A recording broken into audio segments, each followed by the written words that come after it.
I stood there stunned, my arms full of Christmas presents and homemade pies, as my sister Amanda peered through the barely opened door of my own lakeside cottage.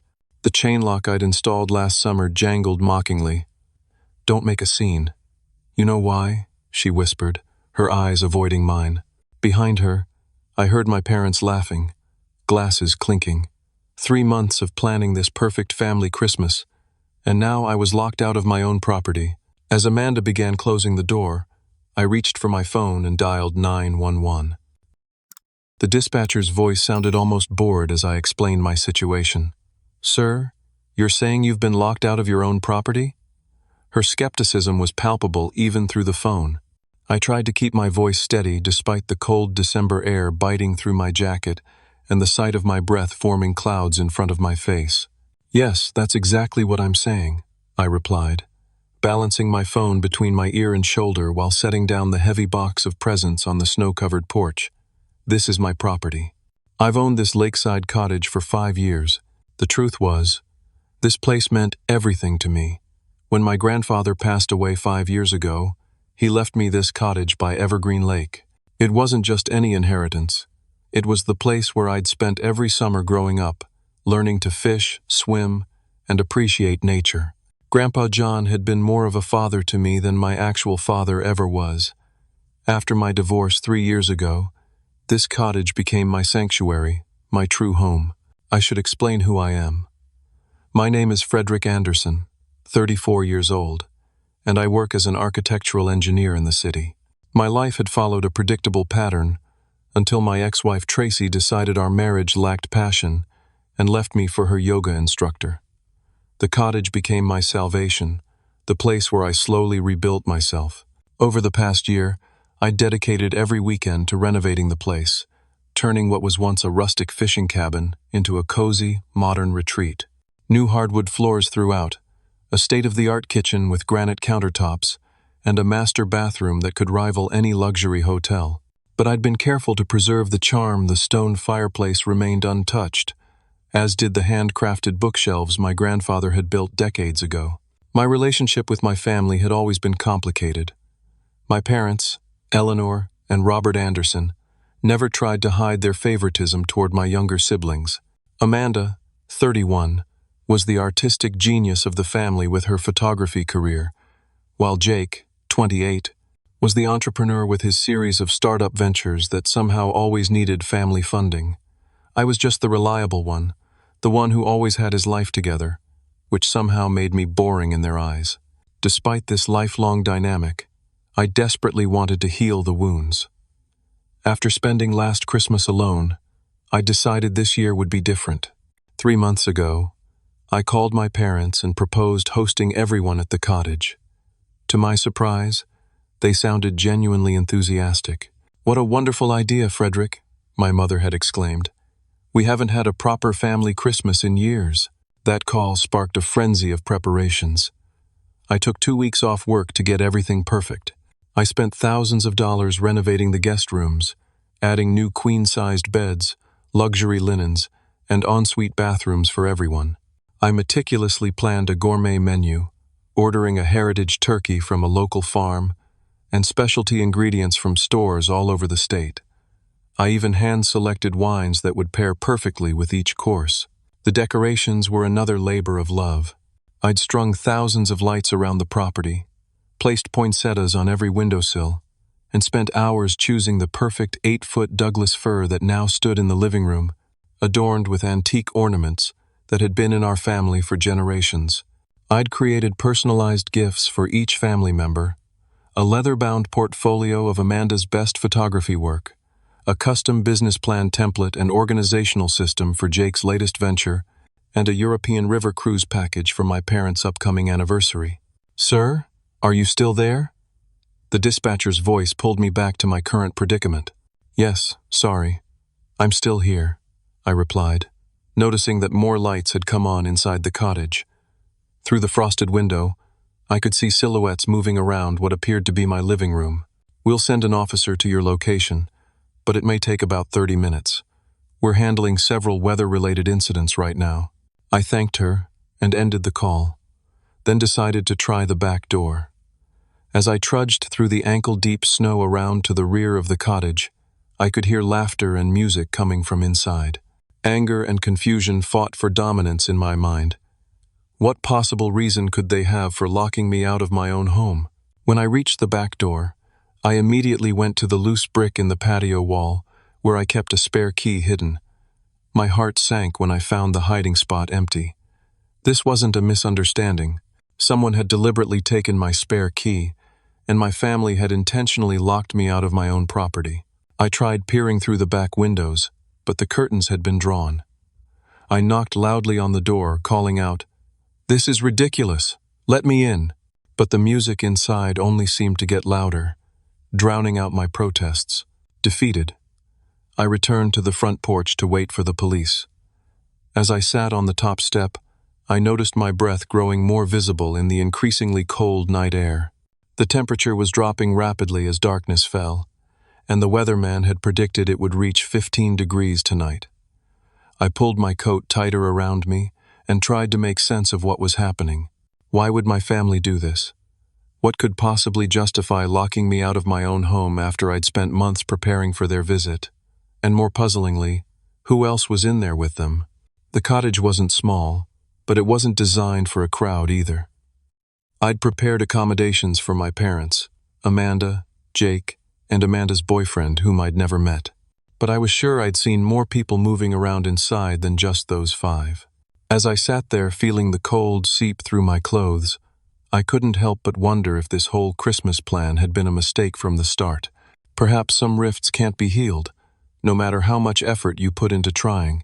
30 minutes stretched into 45 in the bitter cold before I finally saw headlights approaching down the private road that led to my cottage. Relief washed over me as the police cruiser pulled up. The officer who stepped out introduced himself as Officer Johnson, a burly man with a salt and pepper mustache and weary eyes that suggested he'd rather be anywhere else on Christmas Eve. "So you're locked out of your house?" he asked, his breath forming clouds in the frigid air.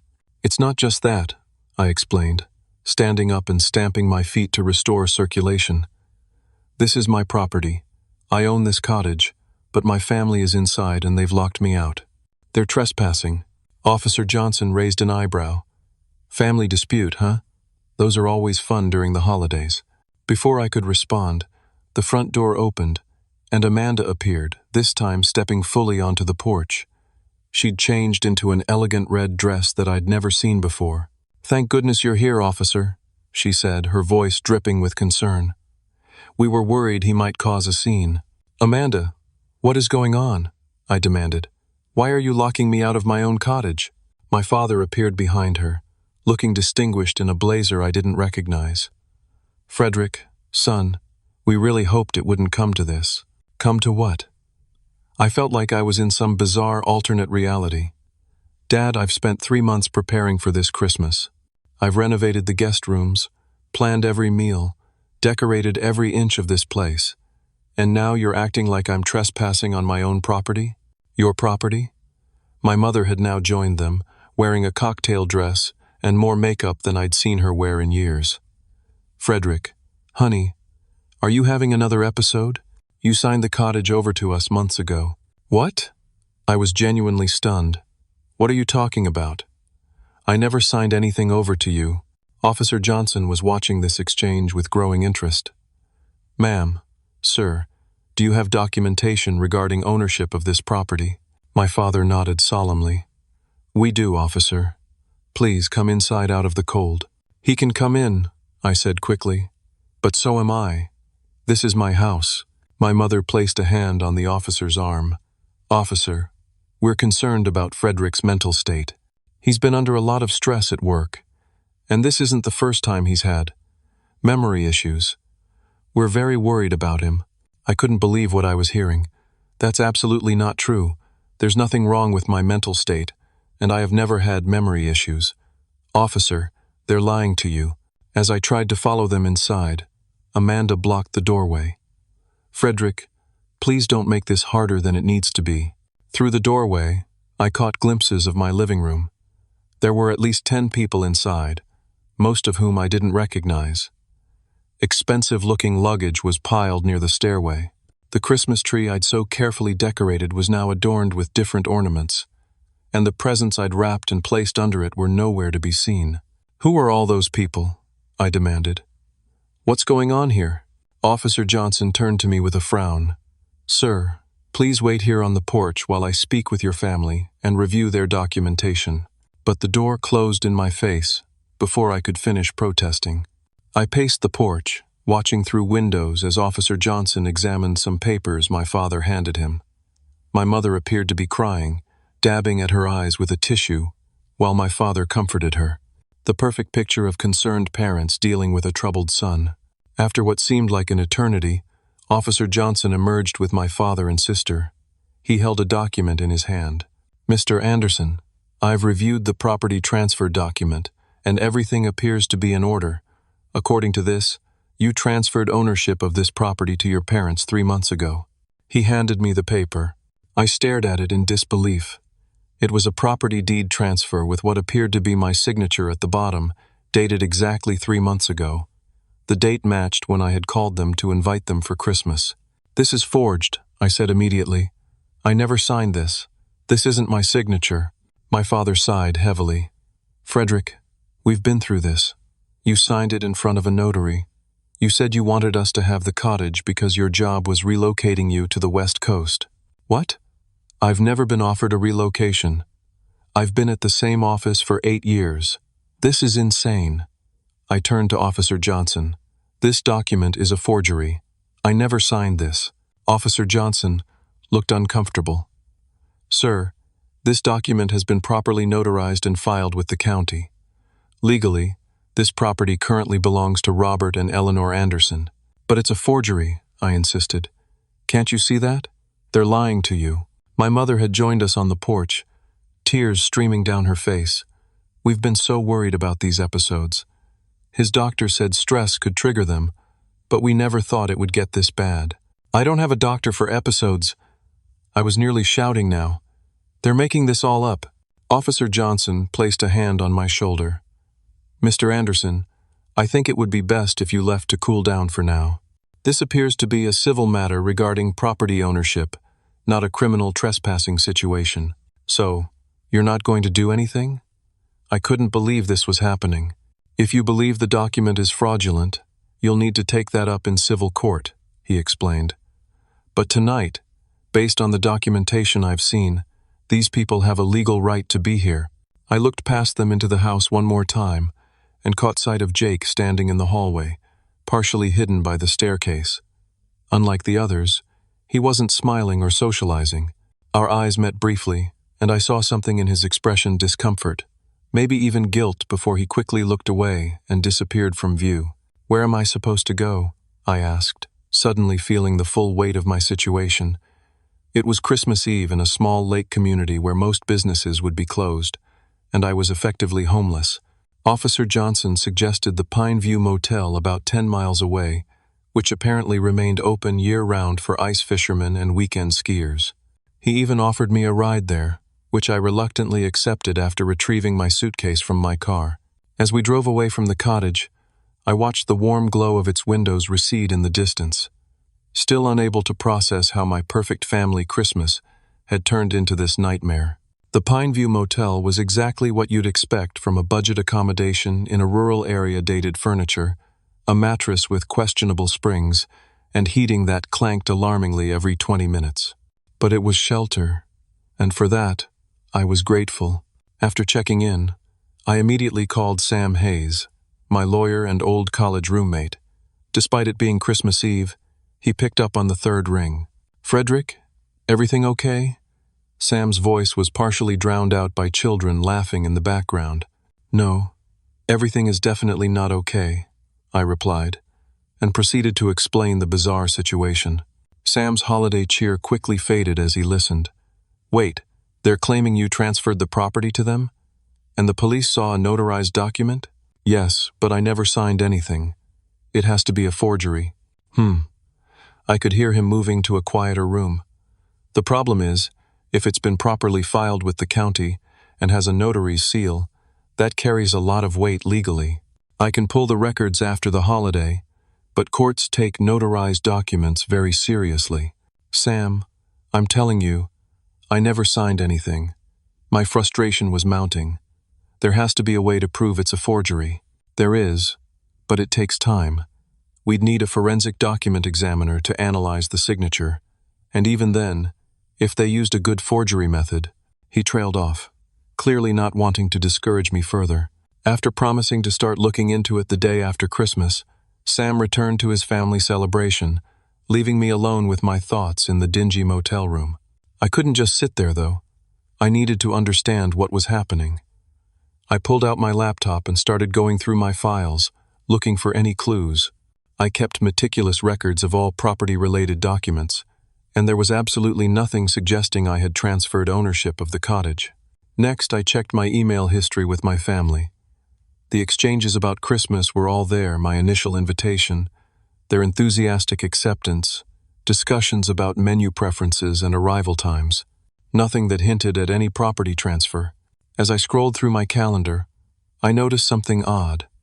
About 3 months ago, right around when the property transfer was supposedly signed, Amanda had visited me unexpectedly at my city apartment. She'd claimed she was in town for a photography assignment and wanted to catch up. It had been unusual we weren't close enough for casual drop-ins, but I'd been so pleased by the apparent thawing in our relationship that I hadn't questioned it. Now, thinking back, I remembered how she'd asked to use the bathroom connected to my home office while I prepared tea in the kitchen. She'd been in there for quite a while. At the time, I'd thought nothing of it, but now, I frantically searched through my filing cabinet, which I'd brought with me to the cottage. Several important documents seemed to be missing, including my checkbook with signature samples. A cold feeling settled in my stomach as pieces started coming together. I checked my bank statements next, going back 3 months. There were several small transfers, all under $500, to accounts I didn't recognize. Each was small enough to avoid triggering the fraud alert I had set up for transactions over $500, but together they added up to nearly $10,000. I tried calling the bank, but their customer service was closed for the holiday. Instead, I called Maggie Williams, an old family friend who worked at the local bank branch near the lake. I knew I was imposing on Christmas Eve, but desperation overrode politeness. "Frederick, is everything all right?" Maggie answered, concern evident in her voice. "Not really, Maggie. I'm sorry to bother you during the holidays, but I need to ask you something important." I explained the situation as briefly as I could. There was a long pause before Maggie responded. "Frederick, I shouldn't be telling you this, but I saw your family at the bank about 3 months ago. They were with some man in an expensive suit. I'd never seen him before. They were discussing property investments around the lake. Did you hear any specifics?" "No. They moved to Gerald's office. He's the new manager, but they seemed very intense. Your sister was particularly friendly with the man in the suit." She hesitated. "Frederick, there have been rumors about development plans for Evergreen Lake. Some big resort company has been quietly buying up properties." This was new information that made my head spin. The area around Evergreen Lake had always been mostly private cottages and small local businesses. The idea of a large resort development seemed out of place with the community's character. We talked for a few more minutes before Maggie had to return to her family. After hanging up, I lay back on the motel bed, trying to make sense of it all. If what Maggie said was true, this went beyond a simple family dispute. There was something much bigger happening. Just as I was about to try calling Jake, my phone rang. The screen showed a number I didn't recognize. "Hello?" I answered cautiously. "Frederick." Jake's voice was barely above a whisper. "I can't talk long. They think I'm in the bathroom." "Jake, what the hell is going on?" I demanded. "I need to tell you something important, but not over the phone. Can you meet me tomorrow morning? Early, like 7? At Donnie's Diner in town?" "Jake, I have to go." The call ended abruptly. I stared at the phone, both frustrated and hopeful. Jake had seemed uncomfortable earlier when I'd spotted him at the cottage. Perhaps he was having second thoughts about whatever scheme the rest of my family was involved in. Sleep was nearly impossible that night. I tossed and turned on the lumpy mattress, my mind racing with questions and theories. Outside, snow began to fall heavily, adding to my sense of isolation. The cottage had always been my safe harbor, and now it had been taken from me through what appeared to be an elaborate deception involving my own family. By the time dawn broke, I had already showered and was preparing to meet Jake. I arrived at Donnie's diner at 6:30, ordered coffee, and waited, watching the door anxiously while reviewing what I knew so far. 1. Someone had forged my signature on a property transfer document. 2. Amanda had likely stolen documents from my apartment 3 months ago. 3. Small amounts of money had been siphoned from my account. 4. My family was somehow involved with a man interested in property development at the lake. The pieces were starting to form a picture, but it was still incomplete. I hoped Jake would provide the missing parts. At precisely 7 o'clock, the bell above the diner door jingled, and Jake entered, looking like he hadn't slept much either. He scanned the nearly empty restaurant, spotted me, and hurried over to my booth. "Did anyone follow you?" he asked immediately, his voice low as he slid into the seat opposite me. "Follow me?" "No, I don't think so," I replied, surprised by his paranoia. "Jake, what is going on? Why did our family lock me out of my own cottage?" Jake ran a hand through his disheveled hair. "It's worse than you think, Frederick. So much worse." Jake looked over his shoulder once more before leaning across the table, his voice barely above a whisper. "Mom and Dad are in serious trouble, Frederick. They've lost almost everything." The waitress approached with a coffee pot, and Jake immediately fell silent. Only after she'd filled his cup and walked away did he continue. "About a year ago, Dad made some really bad investments. He lost most of their retirement savings. Then he tried to recover by gambling first, the casinos in Atlantic City, then online poker. He just kept digging the hole deeper." I sat back, processing this information. Our father had always projected an image of financial success. He'd worked as a financial advisor for most of his career, priding himself on helping others manage their money while apparently mismanaging his own. "They're at least $300,000 in debt," Jake continued. "Credit cards maxed out, second mortgage on their house, loans from people you don't want to owe money to. They were desperate." "And this connects to my cottage how?" I prompted, though I was beginning to see the outline of what must have happened. "That's where Marcus Warner comes in." Jake's expression darkened. "He's a property developer from Chicago. He's been buying up land around Evergreen Lake for the past 2 years, usually through shell companies so no one realizes it's all going to the same owner." "The man in the expensive suit at the bank," I murmured, remembering Maggie's description. Jake nodded. "He has plans for a massive luxury resort. Hotels, golf courses, condos, private marinas, the works. He's calling it Evergreen Estates. It would completely transform the lake." "That would never get approved," I countered. "The environmental regulations alone. That's why he needs people on the inside," Jake interrupted. "He's been cultivating relationships with local officials, making campaign contributions, offering future positions in the resort management. And for properties he can't buy outright, he finds other ways to acquire them." I felt a chill that had nothing to do with the winter weather outside, like forging property transfers. "Exactly. Marcus approached Mom and Dad about 6 months ago. Somehow he knew about their financial troubles. He offered them a way out, help him acquire key properties, and he'd clear their debts plus give them a percentage of the development. And they agreed to this? To steal my property? The betrayal cut deep, even though I'd never been under any illusions about my parents' favoritism toward my siblings." Jake looked ashamed. "It wasn't just them, Frederick. Amanda is actually dating Marcus now. She stands to become wealthy through all this. And I." He trailed off, unable to meet my eyes. "You were part of this too." I finished for him. "At first, yes," he admitted. "They pitched it as a family business opportunity. Said you were too straight-laced to ever get involved, that you'd try to stop the development because of Grandpa's environmental values. Amanda visited you to get signature samples, and they hired someone to create the forgery. And the money from my accounts? Test runs, to see if you'd notice small withdrawals. When you didn't, they got bolder." I struggled to contain my anger. "Why are you telling me this now, Jake? Had a sudden attack of conscience?" He pulled out his phone and slid it across the table. "Because of what I found yesterday. Scroll through the photos. The phone contained pictures of documents, plans, contracts, emails.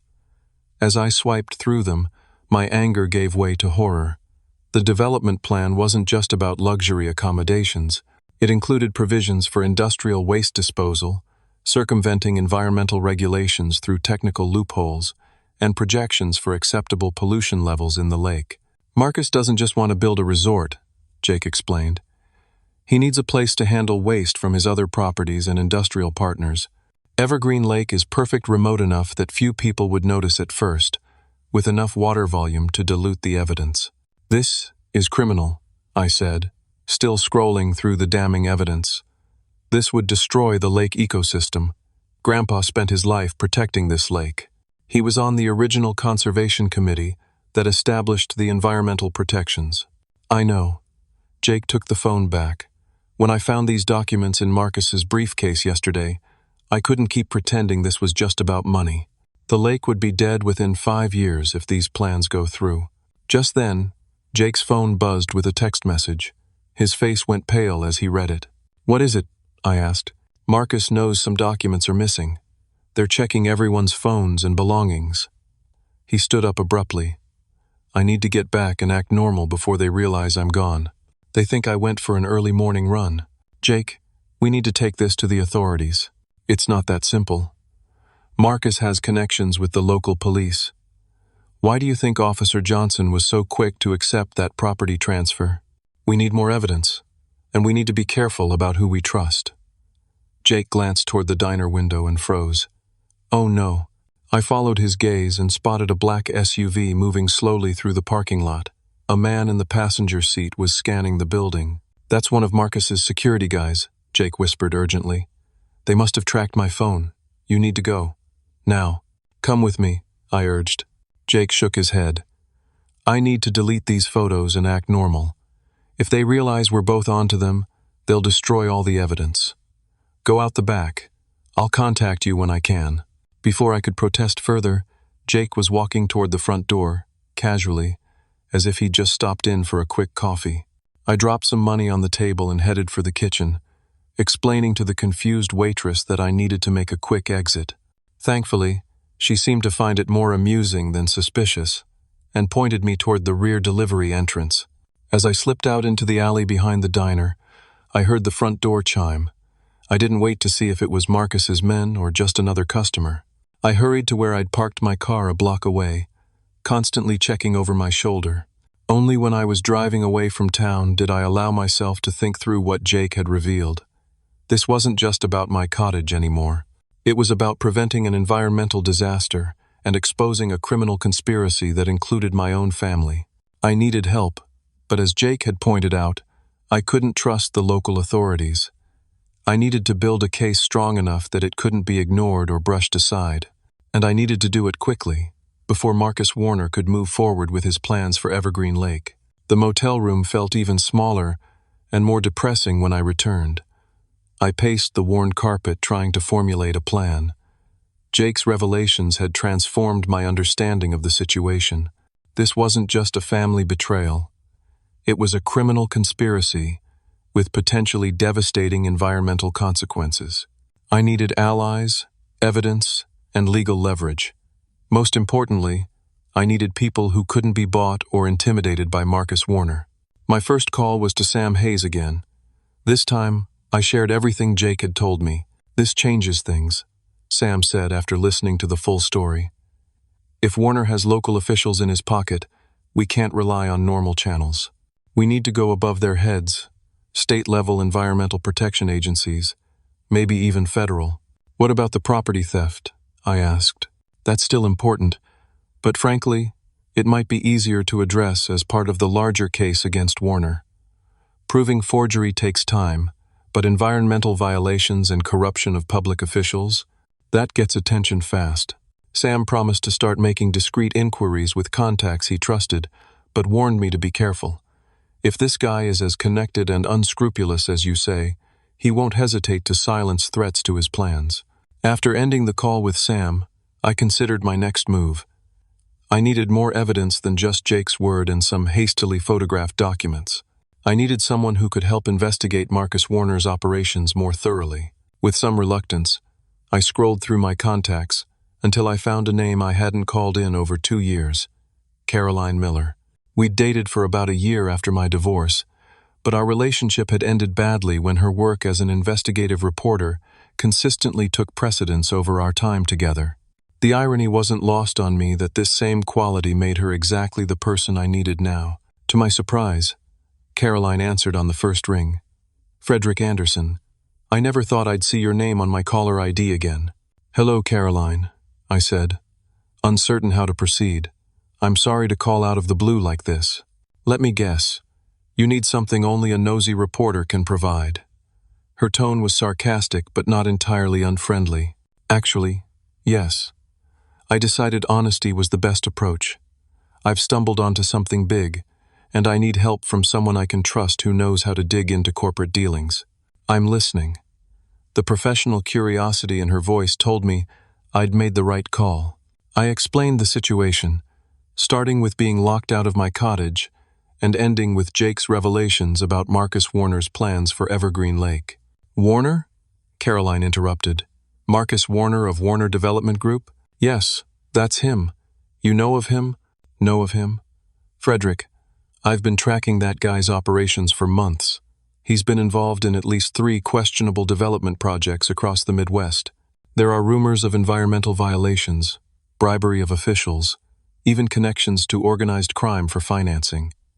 But he's careful, always works through shell companies and proxies. I've never been able to gather enough concrete evidence for a story. This was better than I'd hoped.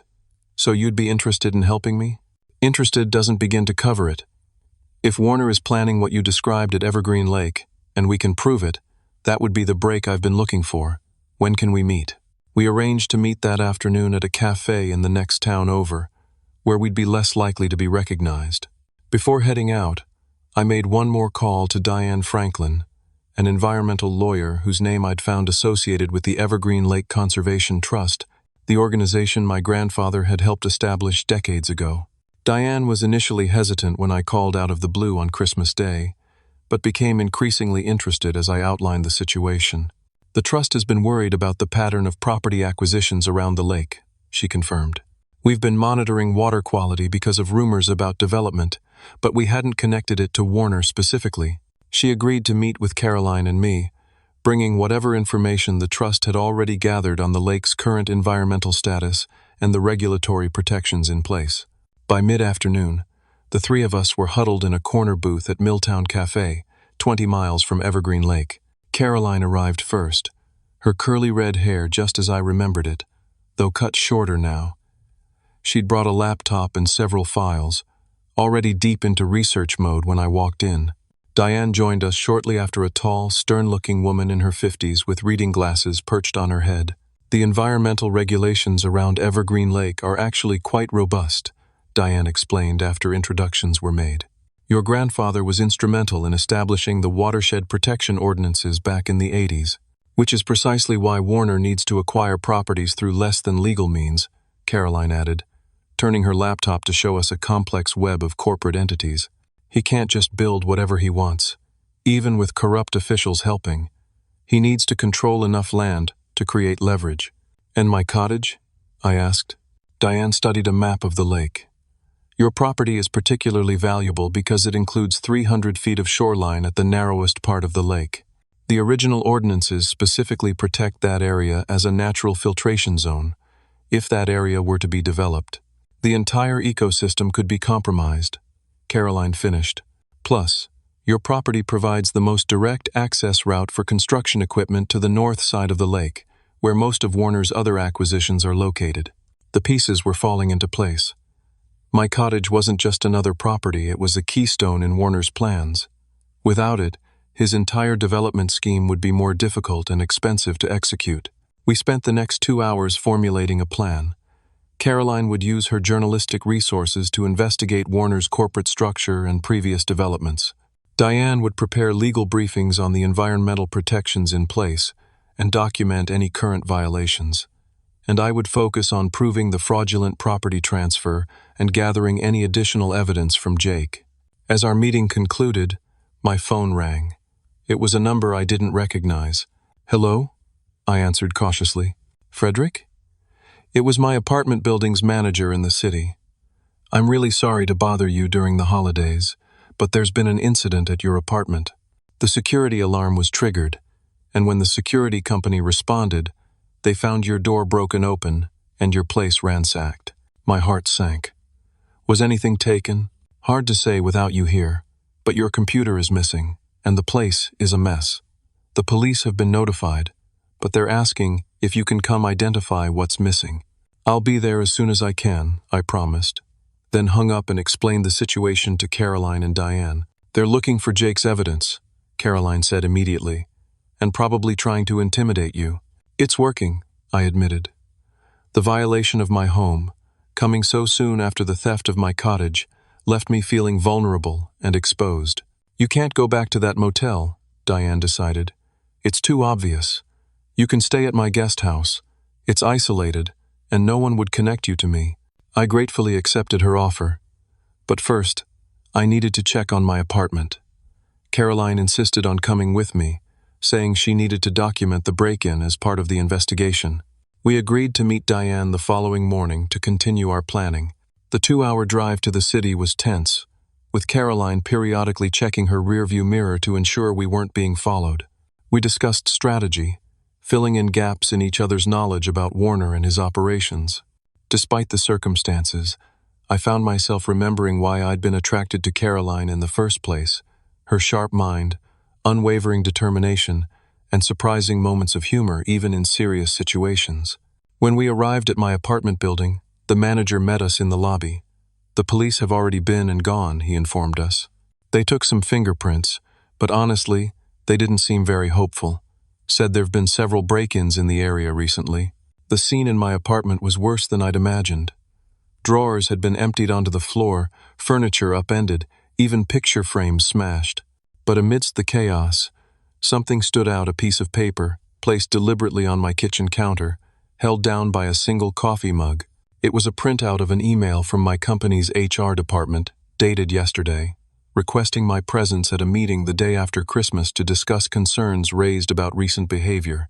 The message had been highlighted, and someone had scrawled at the bottom, "Back off or lose everything." "They're threatening your job now," Caroline observed, photographing the note before picking it up with a tissue.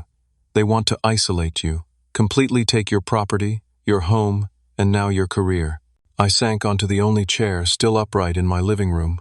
"This is getting dangerous, Caroline. These people clearly have no limits." She knelt in front of me, her expression resolute. "That's exactly why we can't back down, Frederick. People like Warner count on intimidation to silence opposition. If we give in, they'll just move on to their next victim." She took my hand. "I promise you, we're going to expose this operation and get your property back. But we need to be smart and careful." We spent an hour salvaging what we could from my apartment. Most of my important documents were already at the cottage, but I gathered clothes, toiletries, and a few personal items that held sentimental value. As we were leaving, my phone buzzed with a text message from Jake. "They know I helped you. Not safe. Going to stay with college friend. Will call when I can." With one more person in hiding and threats escalating, the stakes were clear. We weren't just fighting for my cottage anymore, we were fighting against a corrupt system that allowed people like Marcus Warner to steamroll over individuals and environmental protections alike. And somehow, that made me more determined than ever to see this through. The next 3 days passed in a blur of activity. Diane's guest house became our makeshift headquarters, a cozy but rustic cabin nestled in a pine forest about 15 miles from Evergreen Lake. With Caroline's investigative skills, Diane's legal expertise, and my first-hand knowledge of the cottage and my family's involvement, we formed an unlikely but effective team. Jake remained in hiding but sent periodic text updates from different burner phones. He'd managed to salvage some of the evidence from Marcus's briefcase before fleeing and was arranging to get it to us securely.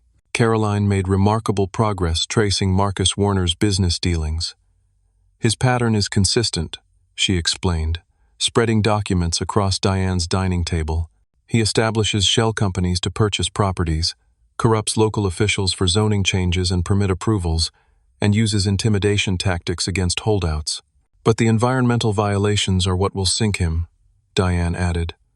I've been in contact with state-level EPA officials I trust. They're very interested in the water testing data our conservation trust has collected over the past year. There are already disturbing elevations in certain chemicals at the north end of the lake. That's where most of his properties are located, I noted, studying the map we'd created with red pins marking Warner's known acquisitions. Exactly. He's already begun preliminary site preparation, disguised as property improvements. But our samples suggest he's testing disposal methods. Diane's expression was grim. If he proceeds with his full plan, Evergreen Lake would be effectively dead within 5 years. My grandfather's beloved lake, where he'd taught me to fish and respect nature, where generations of families had built memories, would become a toxic dump, all so Marcus Warner could save money on waste disposal for his other properties. On the morning of the 4th day, we received the break we'd been waiting for. Jake had entrusted the additional documents to his college roommate, who delivered them to a drop point Caroline had arranged.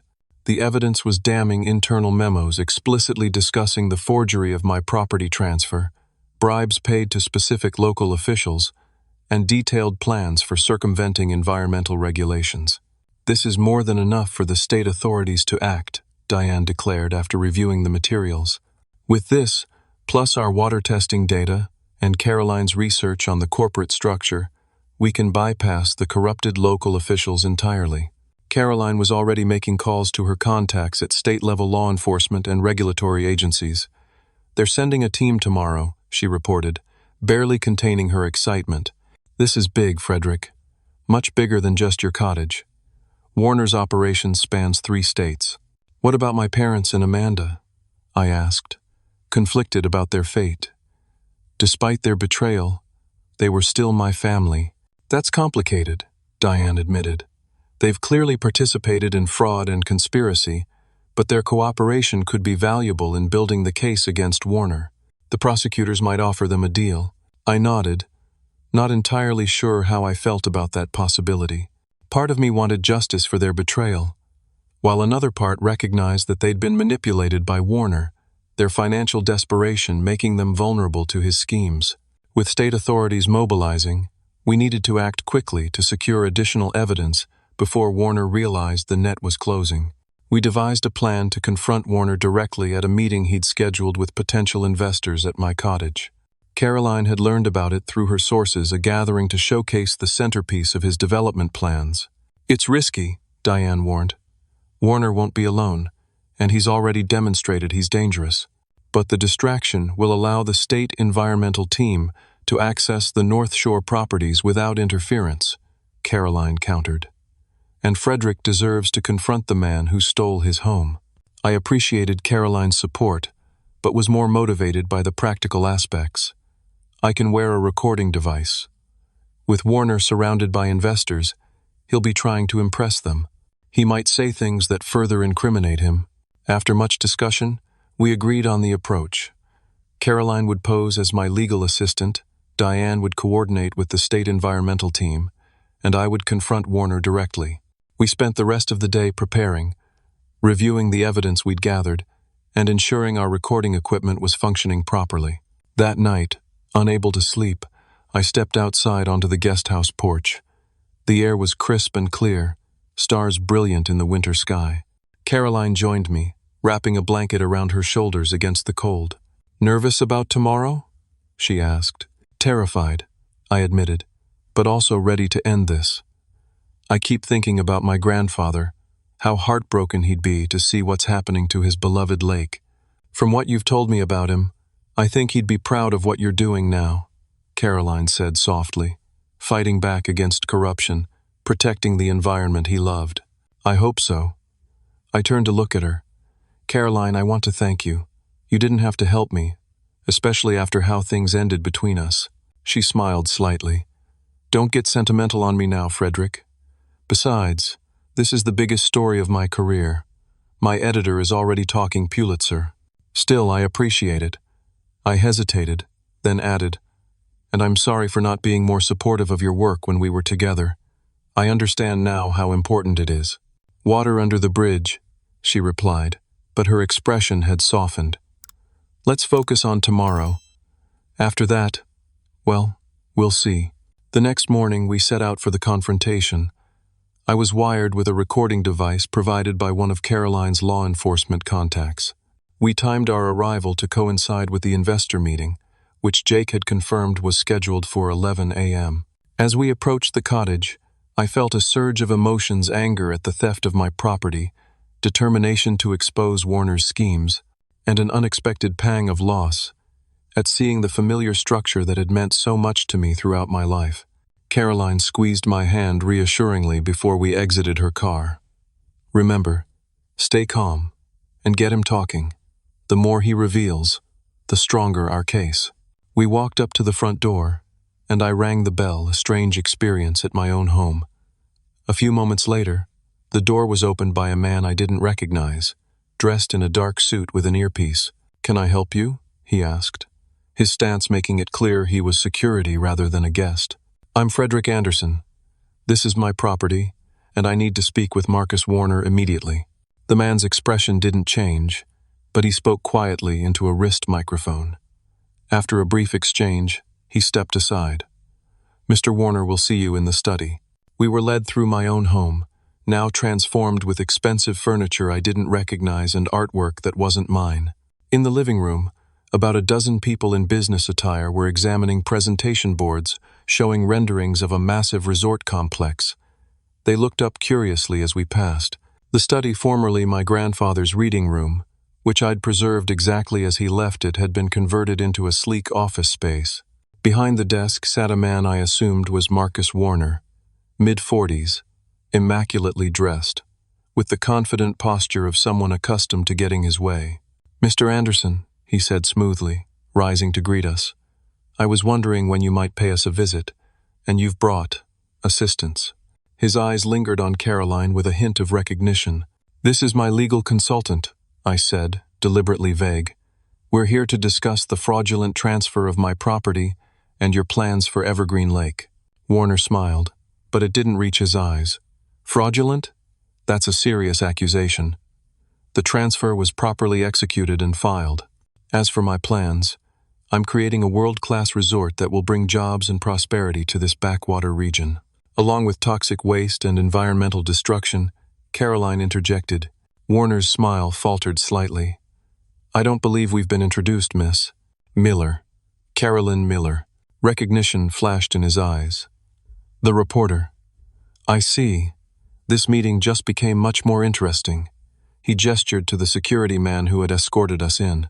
"Make sure we're not disturbed." The door closed, leaving just the three of us. "Let's speak frankly," Warner said, his pleasant facade dropping. "You're out of your depth, both of you. This development will proceed regardless of your amateur investigation. I have too much invested and too many important people committed." "Including my parents and sister?" I asked. "How did you get them involved in your scheme?" Warner laughed. They were almost embarrassingly eager. "Your father's financial mismanagement left them vulnerable. And your sister? Well, Amanda has expensive tastes and limited talents. As for Jake, he was a useful tool until recently. And my property? Why forge a transfer rather than simply make an offer?" "Your grandfather's environmental protections," Warner replied dismissively. "They're attached to the deed, but when the property transferred to your parents, certain reinterpretations became possible with the right legal team and cooperative officials." "You mean with bribes and corruption?" Caroline stated flatly. Warner's expression hardened. "I prefer to think of it as aligning incentives. Now, what exactly do you hope to accomplish here? Even if you could prove the transfer was somehow improper, which you can't, the development is already approved. The contracts are signed." "We know about the waste disposal plans," I said, hoping to provoke him. "We have the water testing data showing elevated toxins where you've already started preliminary work." For the first time, Warner looked genuinely concerned. "Who else knows about this?" Before I could respond, the door burst open. Amanda stood there, looking distressed. "Marcus, the investors are asking about people in boats, taking water samples on the North Shore." Warner's face contorted with anger. "What? Get security down there immediately." As he moved toward the door, I stepped into his path. "It's too late, Warner. State environmental protection agents and law enforcement are already collecting evidence. They have everything: the forged documents, the bribery records, the environmental testing data, and your internal memos about waste disposal.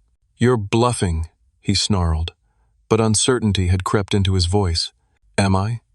I nodded toward Caroline, who held up her phone showing a text message from Diane. Teams in place. Evidence secured. Backup arriving. Warner lunged for the phone, but I intercepted him, using my height advantage to hold him back. It's over. Your development is finished, and you're facing serious charges. His composure shattered completely. You think you've won? Your family was part of this from the beginning. They'll go down with me. That's their choice, I replied calmly. They chose greed over family, and now they'll face the consequences. Amanda had been watching this exchange with growing alarm. Marcus, what is he talking about? You said this was all legal, that Frederick had agreed to the transfer but was having memory problems. Warner ignored her, focusing his rage on me. You don't understand what you're interfering with. This development has backing from people you don't want as enemies. Before I could respond, commotion erupted from the main room. Raised voices, heavy footsteps, and the unmistakable announcement. State Police. Everyone remain where you are. Warner made a desperate move, shoving past Amanda and running toward the rear of the cottage. I followed in pursuit, chasing him through the kitchen and out onto the back porch. He headed for the dock, where a boat was moored. Warner, stop, I called, gaining ground on the slippery path. We had prepared for this possibility. Diane had boats positioned on the lake to intercept any escape attempt. As Warner reached the dock, my father appeared from around the boathouse, looking confused by the commotion. Seeing Warner running, then me in pursuit, he made a split-second decision that shocked me. He stepped directly into Warner's path, blocking his escape. "Robert, get out of my way," Warner demanded. My father stood firm. "No, Marcus, this has gone far enough." Warner tried to shove past him, but my father, despite being 20 years older, managed to grab him. They struggled at the edge of the dock, teetering dangerously over the icy water. I reached them just as Warner broke free of my father's grip. In his desperation to escape, Warner made a fateful miscalculation, trying to jump from the dock to the boat. His foot caught the mooring line, and he plunged into the frigid lake with a startled shout. The shock of the freezing water seemed to drain Warner's fight instantly. He flailed, gasping, clearly not a strong swimmer. Despite everything he'd done, I couldn't stand by and watch him drown. I grabbed a life ring from the dock and threw it to him while my father helped me pull him to safety. As Warner lay coughing and shivering on the dock, state police officers caught up to us, quickly taking him into custody. More officers were leading my mother and Amanda from the cottage, along with several of Warner's associates. My father, looking suddenly old and defeated, turned to me. "Frederick, I don't expect you to forgive me. What we did was unforgivable. But when I saw what was really happening, what Marcus planned for the lake, I couldn't let it continue." I didn't know what to say. The betrayal was still too raw, the hurt too deep. But something had shifted. My father had ultimately chosen the right side, even if far too late. As the officers led my father away, Caroline joined me on the dock. "They found everything," she reported. "Documents, computer records, even cash payoffs to local officials. Warner's operation is completely exposed." I looked at my cottage, swarming with law enforcement and environmental officials. This wasn't the Christmas I had planned, but somehow it felt right. My grandfather had dedicated his life to protecting Evergreen Lake, and now, in my own way, I had continued his legacy. "What happens now?" I asked. Caroline took my hand. "Now, we make sure justice is served, and then you rebuild." 6 months later, I stood on the dock of my lakeside cottage, watching the sunset paint the water in shades of gold and crimson. It had been a long road to reclaim my property and my life, but standing there in the early summer evening, I felt a sense of peace that had been missing for too long. The legal proceedings against Marcus Warner and his associates had moved with surprising speed, fueled by the mountain of evidence we had gathered and the high-profile nature of the environmental crimes. Warner himself was now awaiting sentencing after pleading guilty to multiple charges including fraud, bribery, conspiracy, and environmental violations. His plea deal required full cooperation, which had implicated dozens of corrupt officials and business associates across 3 states. My parents had also made plea agreements, acknowledging their roles in the property theft and conspiracy.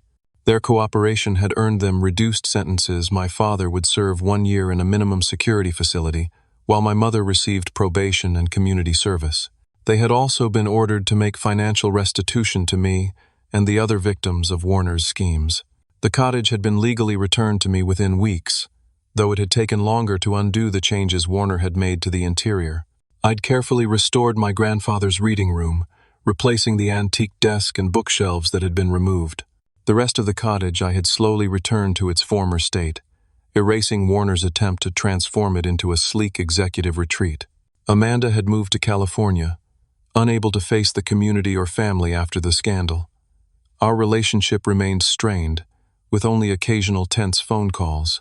She had avoided jail time by cooperating extensively with prosecutors, but the experience had clearly shaken her. In our last conversation, she had almost but not quite apologized, saying only that she never thought it would go so far. Jake, on the other hand, had become an unexpected ally. His early decision to help me had been crucial in exposing Warner's scheme. He now worked with the Evergreen Lake Conservation Trust, using his business background to help secure the lake's long-term protection.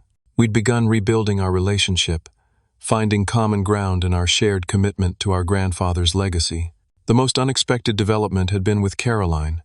What began as a professional alliance had rekindled feelings we'd both thought long buried. We were taking things slowly, both wary of repeating past mistakes, but the shared intensity of the past months had created a bond neither of us could deny. "Penny, for your thoughts?" Caroline's voice broke into my reverie as she joined me on the dock, 2 glasses of iced tea in hand. "Just reflecting," I replied, accepting one of the glasses. 6 months ago, I was locked out in the cold, watching my family celebrate Christmas in my stolen home. Now Warner is going to prison.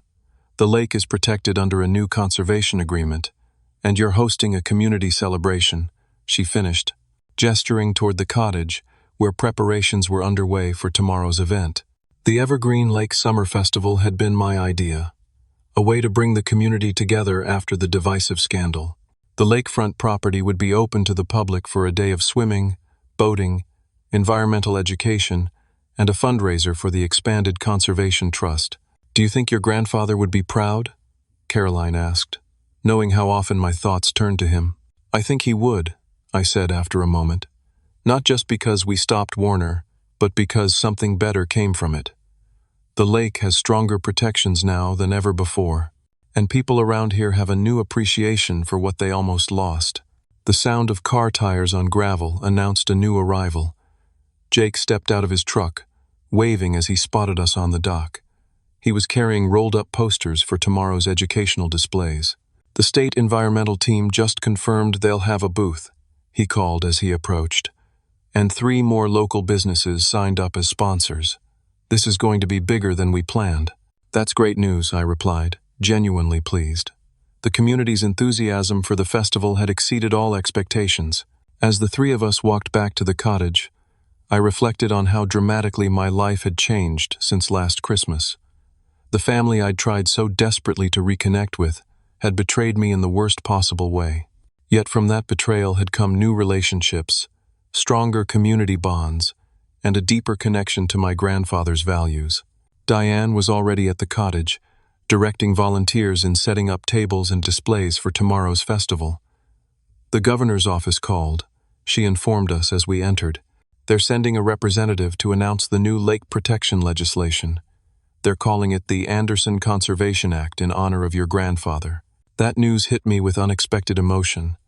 My grandfather had spent decades fighting for Evergreen Lake's protection, often with little recognition or support.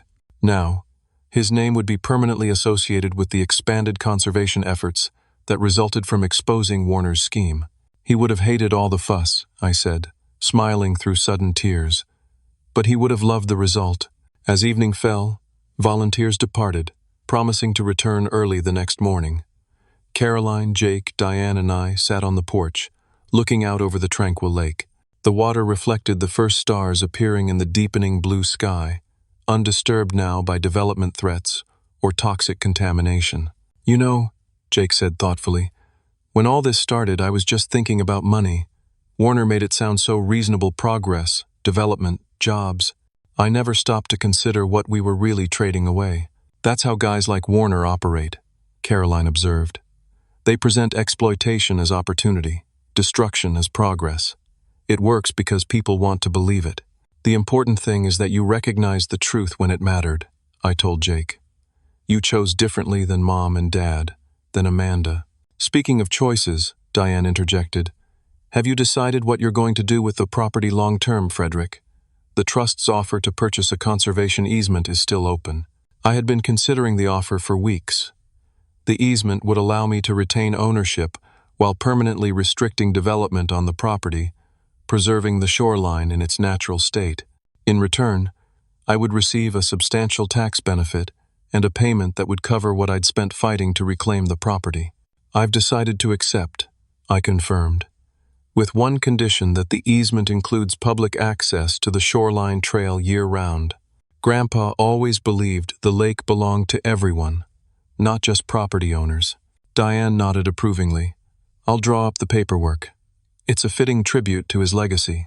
As our conversation continued into the night, I found myself reflecting on the lessons of the past 6 months. I had learned that family isn't defined by blood alone, but by shared values and mutual respect. I had discovered that fighting for what's right, even when the odds seem impossible, is always worthwhile. And I had realized that sometimes losing what you thought you wanted can lead to finding what you truly need. The next morning dawned clear and beautiful, perfect weather for the festival. By 9 a.m., cars were already lining the road leading to the cottage, families arriving with picnic baskets and swimming gear. Jake had set up educational displays about lake ecology, while Diane manned a booth collecting signatures for new conservation initiatives.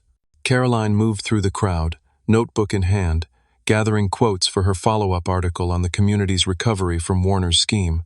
Standing on the porch, watching children racing toward the water, and parents spreading blankets on the lawn, I felt a profound sense of rightness. This was what the property was meant for: not a toxic waste-enabling resort, but a place where people could connect with nature and each other. A familiar figure approached the porch, moving slowly with the aid of a walking stick. It took me a moment to recognize my father, thinner and grayer than when I had last seen him. His plea agreement had allowed him to delay beginning his sentence until after the environmental remediation work was completed. "Frederick," he said hesitantly, stopping at the bottom of the porch steps. "I wasn't sure if I should come today." I studied him, still processing my complicated feelings.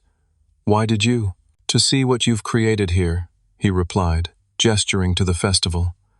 "And to tell you something I should have said years ago. I'm proud of you, son. What you've done for this lake, for this community. It's remarkable." The words I'd wanted to hear for so long now brought a confusing mix of emotions. "It's a little late for that, don't you think?" He nodded sadly. "Far too late. I know that. I'm not asking for forgiveness, Frederick. I just wanted you to know that I recognize the man you've become, even if I played no part in it. Your grandfather would be proud too." I didn't invite him up to the porch, but I did descend the steps to stand beside him. "You're right about one thing: I'm not doing this for forgiveness, yours or mine. I'm doing it because it's right, because this place matters." "I understand that now," he said quietly. "Too late to matter, but I do understand." We stood in silence, watching the festival unfold around us. Finally, I said, "You should see the educational displays before you go. Jake did a good job with them." A hint of hope flickered in his eyes. "Jake's here? I'd like to see him before I go away." "He's down by the dock," I replied, not making any promises about how Jake would receive him. As my father walked slowly toward the lake, Caroline joined me. "Everything okay?" "Getting there," I answered honestly, one day at a time. The festival continued throughout the day, exceeding all expectations.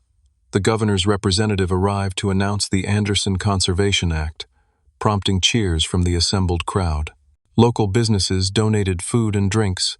Musicians set up near the boathouse, and children participated in nature-themed games organized by the Conservation Trust. As sunset approached, I found myself back on the dock, watching families pack up to head home, children tired but happy after a day of swimming and exploration. Caroline slipped her hand into mine. "What are you thinking now?" she asked. "That this is what healing looks like," I replied. "Not forgetting the betrayal, but creating something new and meaningful from it." She leaned her head on my shoulder. "You did good, Frederick. Really good." Later that evening, after the last visitors had departed and we'd cleaned up the festival grounds, I gathered with my new family, Caroline, Jake, Diane, and several neighbors who had become close friends during our fight against Warner. We sat around a bonfire on the shore, sharing stories and making plans for the future. Looking around at these people who had stood by me, who shared my values and vision for the lake, I realized that I hadn't lost a family after all. I'd found a better one, built on honesty, mutual respect, and shared purpose. The cottage would always be special to me, a connection to my grandfather and the values he instilled. But now it represented something more, a reminder that sometimes the most painful betrayals can lead to unexpected blessings, and that fighting for what matters, no matter the personal cost, is always the right choice. As the fire burned low and stars reflected on the peaceful lake, I felt a sense of gratitude for the journey, difficult as it had been, that had brought me here. I had lost my family's love, but gained something far more valuable, a life of integrity, purpose, and authentic connection. If you've ever faced betrayal from those closest to you, I hope my story offers some comfort. Sometimes the hardest challenges reveal our true strength and lead us to where we're meant to be. Have you ever discovered unexpected gifts in your most difficult moments? I'd love to hear your stories in the comments. And if you found meaning in this journey, please like and subscribe for more real-life experiences, and share with someone who might need to hear that even from our darkest moments, something beautiful can emerge. Thank you for listening, and may you find peace and purpose in your own life's unexpected turns.